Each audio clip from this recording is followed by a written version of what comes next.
Merci Madame la maire, chers collègues. Notre groupe s'associe à l'hommage rendu à un homme politique dont le courage et la détermination forcent le respect, au-delà des clivages, au-delà des frontières.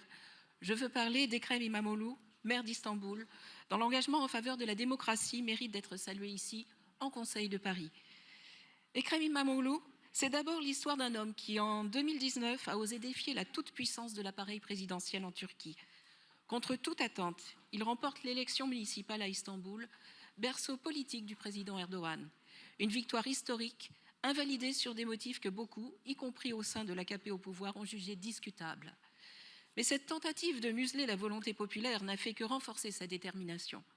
Ekrem İmamoğlu est retourné devant les électeurs avec calme, courage et une confiance inébranlable dans le jugement du peuple stambouliote. Le 23 juin 2019, il a remporté une seconde victoire, plus large que la précédente, devenant le porte-étendard de la résilience démocratique face à l'arbitraire des autocrates, comme peut l'être ailleurs Boualem Sansal face à un autre régime tout aussi liberticide. Depuis, il s'est illustré par une gouvernance exigeante, fondée sur la transparence, la lutte contre le clientélisme et le respect des citoyens.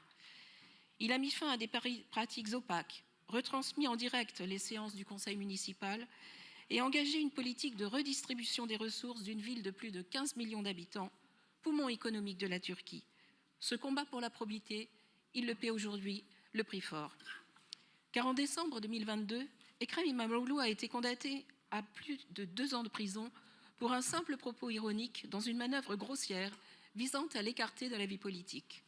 Son arrestation récente sous prétexte de corruption et de lien avec le PKK a de nouveau plongé Istanbul et la Turquie dans une onde de choc.